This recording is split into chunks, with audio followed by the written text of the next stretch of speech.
એક ભાઈએ મારામાં કમેન્ટ કરી હતી કે તમારી સ્પીચ સારી હોય છે એમ.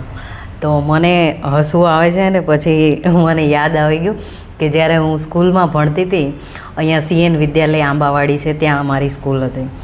તો ત્યાં અમારે ઇલોક્યુશન એટલે કે વક્તૃત્વ સ્પર્ધા હતી અને મેં પાર્ટિસિપેટ કર્યું હતું, મેં પણ ભાગ લીધો હતો. અને પછી ત્યાં માઇકમાં જઈને બોલવા જવાનું હતું. તો મને હજી યાદ છે કે હું ત્યાં ગઈ અને મેં માઇક આમ પકડ્યું અને મેં કીધું કે મારું નામ કૃષ્ણા છે અને મારો નિબંધ છે વર્ષા ઋતુનું મહત્ત્વ એમ. અને પછી એટલું કહીને હું બેસી ગઈ અને મને હસવી આવે છે. તો બધાય મારી ઉપર હસતા હતા કે મને બોલતા આવડતું નથી અને આમ ને તેમ એમ.